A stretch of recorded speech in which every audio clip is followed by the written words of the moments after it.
All right, so now that we've talked about and kind of broken down the surface properties, where they're located and how you apply them, let's actually see it in practice here.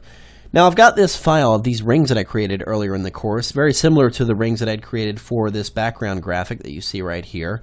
And I'm just going to do kind of the same thing of applying a carbon fiber texture to them to create some really interesting carbon fiber rings. Now to go ahead and get started doing this, we of course need to have our texture. Now I've got a texture here that I actually found on iStock Photo. It's a simple carbon fiber texture. What's cool about this one though is that it came seamless. Meaning if I go and do it as a tile, if I tile it as a pattern, it's not going to look like, it's out of sync. It's actually going to line up because it is a seamless pattern. And if you just want to test it, you can actually go under the filter menu to offset and increase the left and right horizontal. And if you don't see an obvious line, that means it's a seamless pattern and it's going to continue to repeat no matter what you do. So you can actually search seamless patterns in iStock Photo for these types of things, and you'll actually return quite a few results, and that's how I obtained this one. So what I'm going to do is go ahead and do a select all, Command or Control A, and then just copy this to the clipboard. Let's go under Edit and go choose Copy, and we'll just minimize this image. And we'll back in our 3D layer here. I'm just going to go ahead and select one of the 3D objects here. And obviously because we extruded it and wrapped it around itself, basically revolved it, then it would what we're seeing here is actually the extruded side of the object. So I'm going to go ahead and choose Layer 2 Extrusion Material. And going to go into the Properties panel here, and with the Layer 2 Extrusion Material selected, we've got all the various properties here. I'm going to go up to the Diffuse setting and just click on that little folder icon and choose New Texture. Now it's going to remember the size of the document I have in my clipboard, which I copied that carbon fiber clipboard or image to my clipboard. It remembers that and creates the new document based on those dimensions.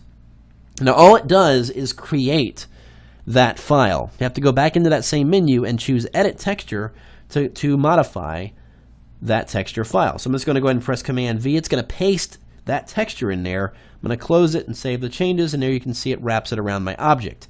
Now you can see it's kind of stretching this object around, and I need to modify its position on the 3D object. Well, the first thing I want to do is actually go back and select the Layer 2 main item here. We've got the twirl down and select the main object line item here. And in the Properties panel, you've got all these different properties. What I want to change is this one here where it says Texture Mapping. Right now it's set to Scale. So it's going to scale the object or the texture file to fit the object in the best possible way.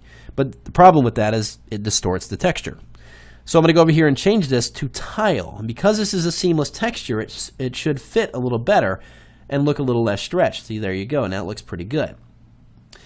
Now what if you wanted to modify it further than that? Maybe I want the carbon fiber texture to be a little bit smaller. Well, I'm going to go back and select that Layer 2 Extrusion Material and go back into that same Diffuse setting and go down here in this pop-up menu again. But this time I'm going to choose Edit UV Properties. And here you can actually change the UV scale and offset, meaning you can actually scale the texture that's on the 3D object. You're not scaling the 3D object, you're just scaling the texture that's been applied to it.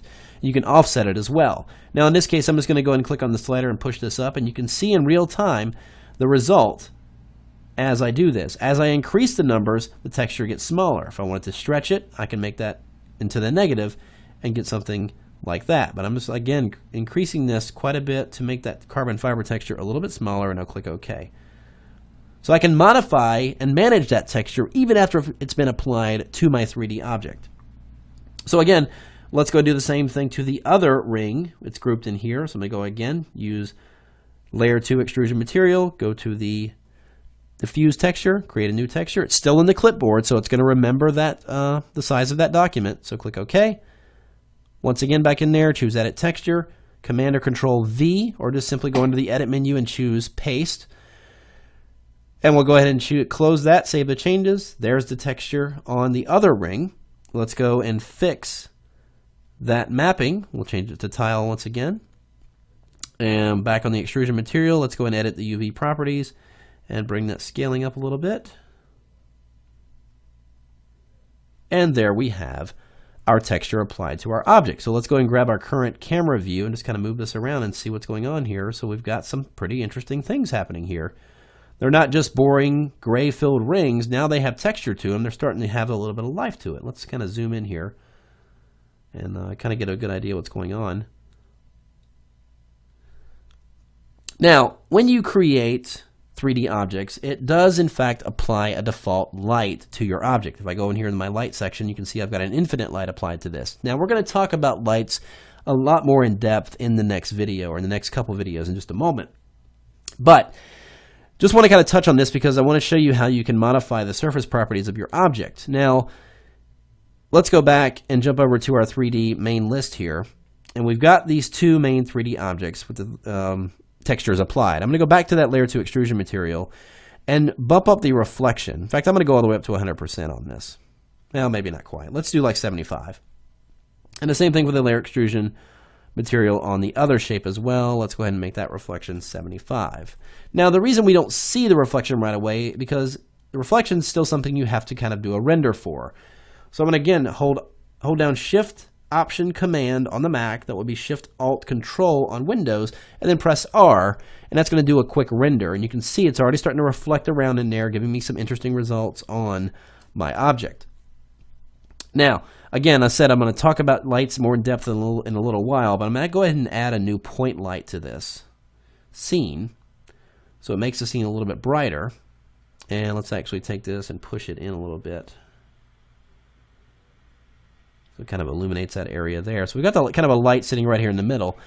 I'm going to go back to that 3D panel and reselect that layer extrusion material. I'm going to increase the shine. And notice what happens to the surface as I increase the shine property here. That little hot spot gets a little bit hotter. Let's go ahead and do the same thing on the other shape here. I'm going to bump up that shine. It's going to tighten up the shine on that object quite a bit more. So that's looking pretty good. Let's go back to the lights and let's increase the intensity of that light a little bit. Here we go.